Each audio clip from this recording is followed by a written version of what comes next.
Hello, how are you doing? Well, it's very strange. I keep thinking I should be doing something else with my time today. There's not really anything else to do, so I guess all I can do is document history. A part of history, anyway. A small part of human history. God, isn't it weird even talking like this? If I'd been talking about this like 2 weeks ago, you'd have thought I was really pompous. Now it just sounds kind of normal. But anyway, we are where we are, which is always the best place to be, for better or worse, because you can't change it. You just have to make the moment as good as you can. Now 14, 1989, the last year of the 80s. Another year in which there's 3 Now That's Local Musics, which takes the total up to 16, and at this rate I'll probably be there by the end of the day. So we're really now in the last batch of songs with that 80s sound before the 90s takes over. And I've noticed quite often on these Now albums that the first song is sometimes either an oldie or a song that's not totally in character with the rest of the album. And this is another good one, because this really isn't reflective of the sound of 1989. Mark Ullman, singer from Soft Cell, had a few minor hits throughout the rest of the 80s after they split. Gene Pitney, who probably hadn't had a hit since the 60s, most well known for things like 24 Hours from Tulsa. It's a bit of a random duet, but it sure as hell worked in terms of popularity. It was a big number one. Looking at the stats, it's had 5.5 million views. So it's not exactly earth-shattering, but it's a good, fun duet between 2 performers who are giving it their all. So, all right, not a bad start. Phil Collins, yet again, he must be up in the running for having the most amount of songs on these albums, with or without Genesis. Two Hearts, it's on the upbeat, You Can't Hurry Love kind of side of things, rather than the ballad side of things. It's actually pretty good. It's actually, if not the best Phil Collins song so far on these, up there. It's an original song in a Motown style, rather than a cover. So yeah, Phil gets a pass on that one. Followed up, Stop by Erasure. Now this was a very big hit at the time, almost number one, but not quite. It's probably one of their better songs. It's fairly simplistic in a way, but it's got Vince Clarke doing his normal high energy electronics, so that's got to be good. Now we're following up with another cover. Yeah, a bit of a curate's egg so far, this beginning to this. This is a strange one though. Is it still funny or is it unfunny? It is Bananarama and, let me get this right, La Na Ni Ni Nu Nu, which is French Anne Saunders and Kathy Burke. This was a Comic Relief single. I'm trying to think if this was the first Comic Relief single to make it onto the Now. There's been a few comedy songs. It's basically a fairly straight version of the Beatles' Help. And it's got a few kind of jokey comments from French and Saunders and Burke. It's vaguely amusing. The video's vaguely amusing. Comic Relief, back in the 80s, there was a single every year. Obviously, French and Saunders and Kathy Burke have all gone on to greater things. Ironically, it's them who've probably carried on being famous more than Bananarama after this, which is quite strange. So yeah, there you go. This is followed by Looking for Linda and Hue and Cry. I keep sort of saying Hue and Cry songs are all a bit meh. Looking for Linda, it's another one. It's okay. It's kind of sophisticated. It's good music. It's musically good, but it's just not really played anymore. It's not got lasting value as such. It's just good quality late 80s pop soul. Fine Time by Yaz next, which was actually pretty much reggae after a run of, I'll stick it on, after a run of kind of house-based singles, very up-tempo. This was her version of a ballad, and it's actually really good. It's a nice, welcome contrast from her style. It really showcases her voice, and it's a bit more kind of rootsy in sound. It's not too poppy. Yeah, nice. I'm surprised no one else has done a version of this, actually. Again, it's not really that well known, not really that well played. Not dated at all. I guess it does sound a bit late 80s, but people are kind of come back to this sound. So yeah, this is a really good one, possibly the best so far. And this is followed by Four Letter Word by Kim Wilde, which I really like, but it's kind of cheesy and it's kind of out of character for her. It's almost easy listening. It's soft and syrupy. It's quite fast, so it's not like a ballad. It's certainly not kind of electro disco or anything like you used to with Kim Wilde. Her voice is a bit squeaky on it and a bit high, and she's a bit out of her comfort zone maybe. But, you know, it's certainly something different, and fair play to her for that. Now, we've got the first appearance, and it might well be the last, of another... We've had some good female singers so far, actually. This is Sam Brown, and this is Stop. This was a great song when this came out. How popular is it still? Wow, 21 million views. That really surprises me. That says a lot. Who's still listening in 2020? Yeah, this one's really obviously stood the test of time. It does sound like kind of 60s or 70s soul, and there's nothing wrong with that. It's pretty authentic. Nice, real sounding violins there. This is followed by another kind of 60s throwback. It's You Got It by Roy Orbison. Now, he died at the very end of 1988, and this was released posthumously. I think it was on the last album he did, obviously, before he died, and it's a great song. It's Roy Orbison at his best. His voice is in top form. It's a really great, catchy song. I don't know if Kev Lynne produced it, but it's got that kind of ELO sound. And if you like things like the Travelling Wilburys and you like classic Roy Orbison, You Got It. It's got all the elements. Followed by a song that I bet's had 1 trillion views. It's the Fine Young Cannibals, and She Drives Me Crazy.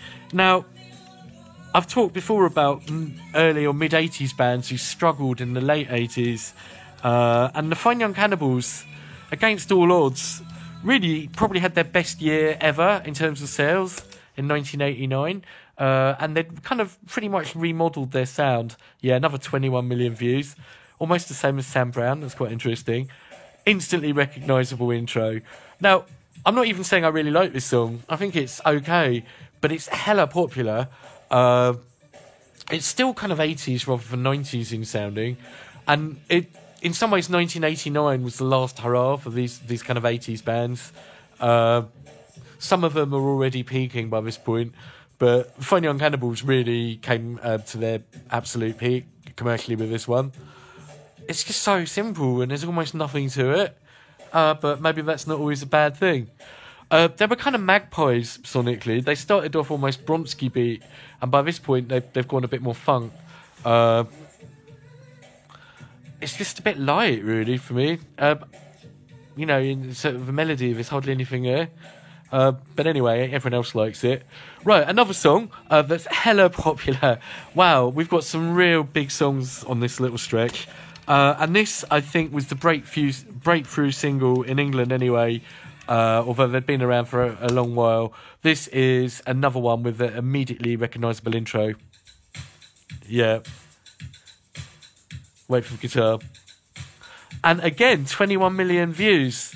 That's 3 on the trot that have had 21 million views. This is a bit longer, isn't it? Here we go. Yeah. In Excess, Need You Tonight from the stellar Kick album. This is still probably one of their best songs, one of their best well-known songs. Very much kind of along the lines of Another One Bites the Dust by Queen in terms of the groove. It's Michael Hutchins getting all sort of sultry and sexy, if that's what turns you on. Obviously very sad about his death, and a bit of personal anecdote. I was in a band with some Aussie guys in the 90s, In Excess with their role models, and I remember like when we heard about Michael Hutchins dying, the guys were absolutely cut up, absolute hero to all Australian musicians. And yeah, it's this really good song. It's kind of like She Drives Me Crazy, but better.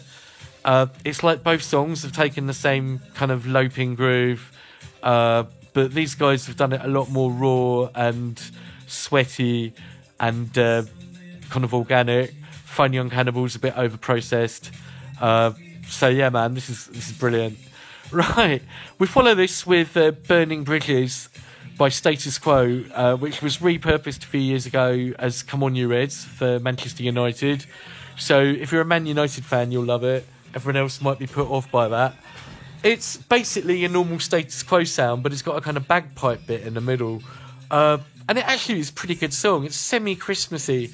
I think it's still quite well known for Quo fans.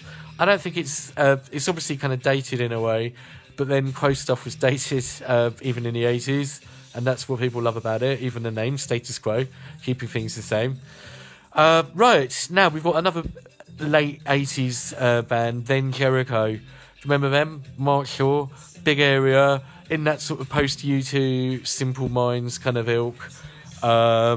It was pretty good for its time, quite majestic and anthemic, but pretty much the last hurrah of the 80s.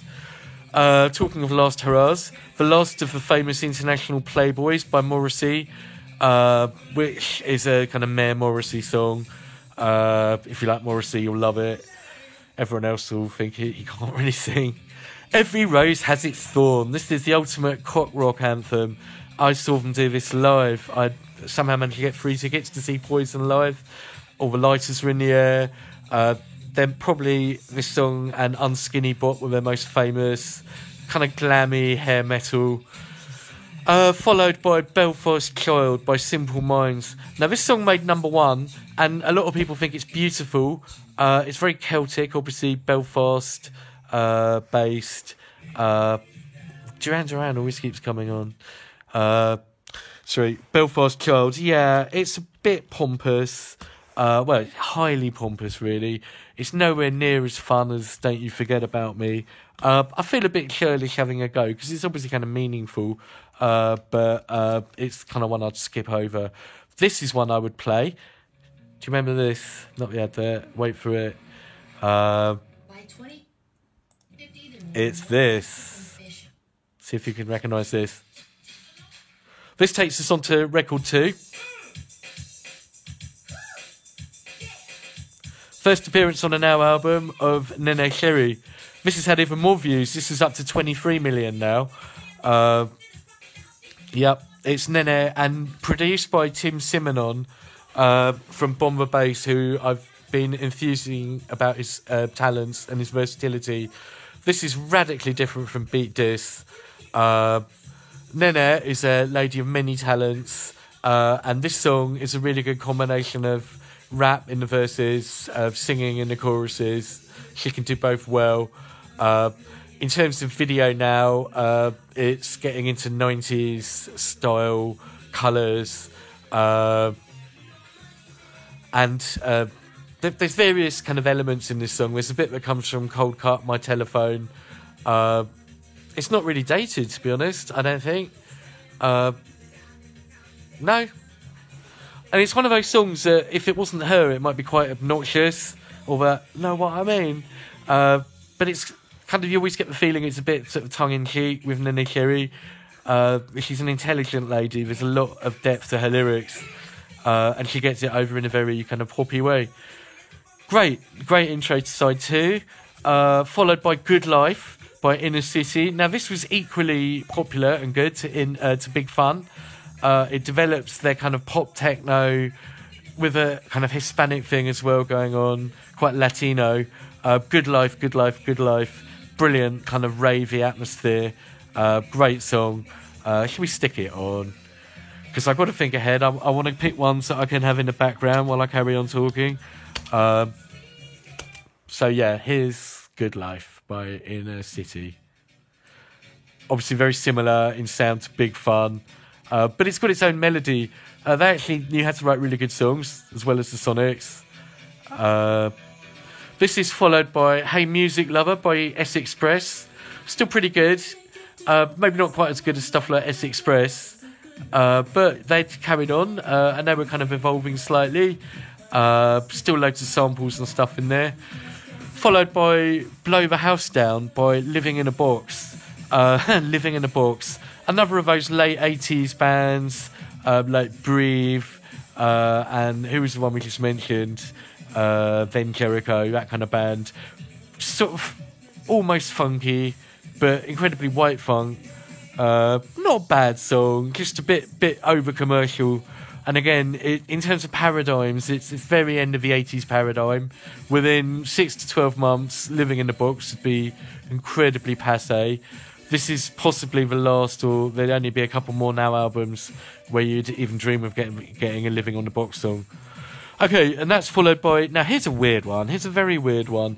It's Promised Land by the Style Council. And this is basically Paul Weller. It's pretty much the only ever Paul Weller song with anything like a house beat. Let's stick it on. What was he doing? And why?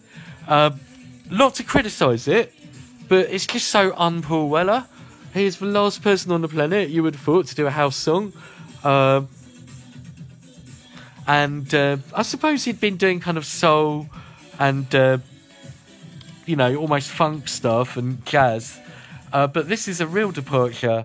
As far as I know, it's the only song they did in this style. It's a cover of a song that had been out doing the rounds on the club scene for a couple of years. And it's a pretty faithful cover. Joe Smooth did the original.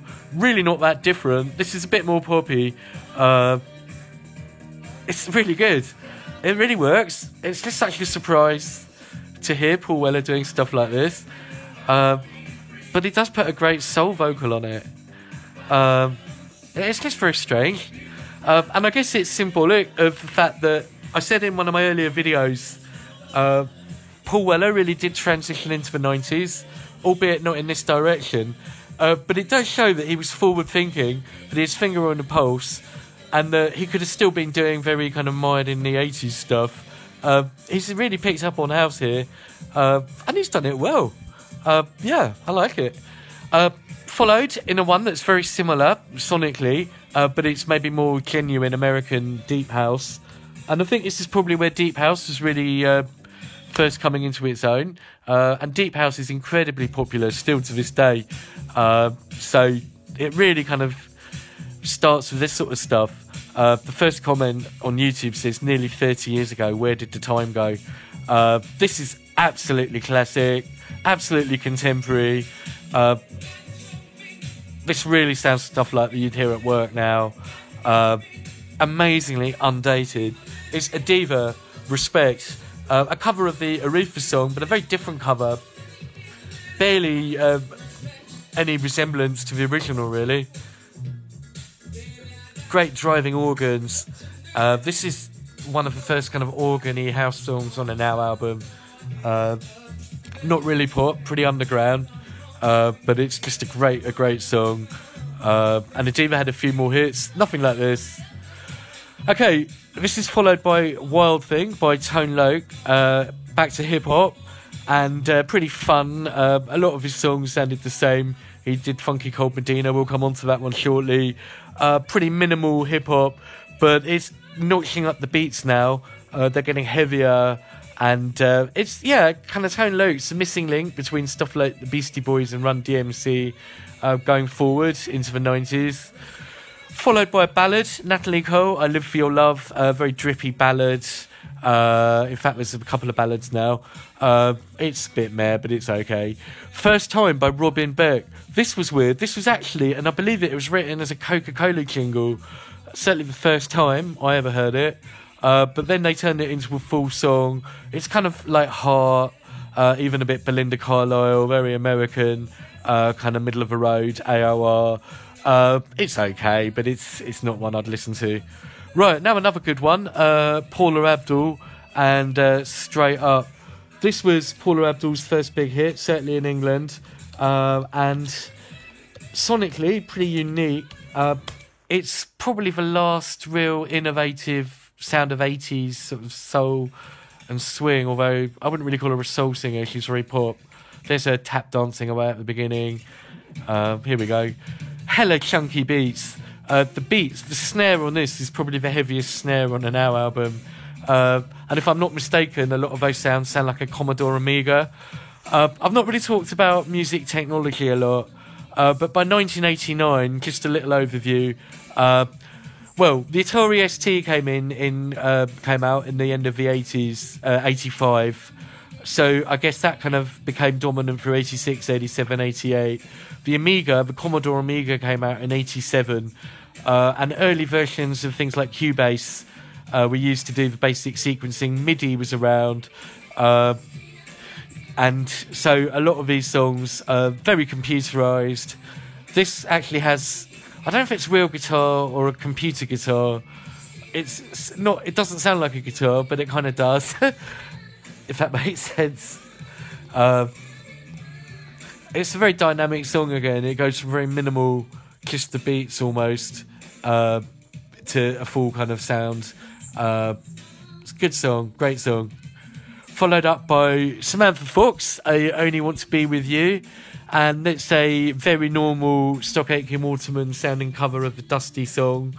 It's pretty meh. I kind of liked it at the time, but it's really Samantha Fox and Stock Aitken Waterman doing an old 60s cover is exactly as you'd expect it to sound, really. If that's really what you want to do with your life, go ahead. I won't stop you. Right, Be My Twin by Brother Beyond. Now, I've always said I had a soft spot for them, and I think this song proves why. On paper, it's very run-of-the-mill, late 80s, pop-funk, living in a box. They've moved away from a Stock Aitken Waterman thing to be more like their old sound. But it's a good song, actually. I really like the middle section of it, the middle eight, if we're going to get muso about it. But it's a good song, good lyrics. That's followed up by Climby Fisher, similar kind of thing. They dabbled with the sort of hip-hop mix, but they've gone back to their more AOR sound here. It's adequate. It's quite a big and stirring song, but it's very late 80s radio. That's followed by Duran. All She Wants Is, continuing their weird slide into kind of pretentious drivel, really. It's okay, but it's a bit repetitive, a bit lacking in the song. It's kind of almost industrial in a way. It's got this kind of air raid sirens and stuff. Should we stick it on? Just because I've not heard it for a while. It might be better than I remember. But at the time, again, a bit of a kind of fragment of the early 80s. It was still hanging around. And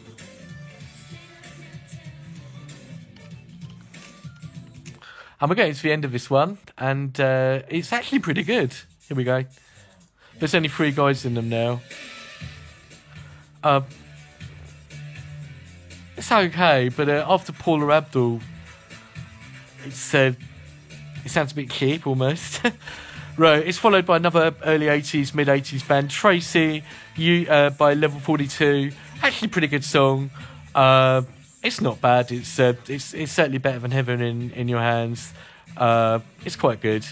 And it's followed by another musicy, opera-y kind of one, light opera, pop opera, if that. It's Andrew Lloyd Webber, really. And it's Michael Ball, Love Changes Everything, which was it Aspects of Love, which is probably still going. If you like Michael Ball, you'll like it. We certainly varied record this, bearing in mind it started with Neneh Cherry and ended with, that's record 2, Neneh Cherry, and ended with Michael Ball. All in all then, now 14, pretty strong. They've pretty much kept up with the modern stuff, and it's definitely that I think's lasted the best. There's a few sort of hangers-on from the old mid-80s stuff, but they're on the decline here. Going through it, which tracks are still really popular? I would say, let me see now. I think Stop by Sam Brown, still really good. You Got It, Roy Orbison, definitely. I think Fine Time by Yaz. It's not that popular, but it's still sonically good. Need You Tonight, definitely in excess. What do we got? Buffalo Stance, definitely Neneh Cherry. Good Life, Inner City. Respect, most definitely by Adiva. And Straight Up by Paula Abdul. So there we go, pretty good selection. There's a couple of pretty dire ones on there, but more good than bad. So yeah, there you go, now 14. Thank you.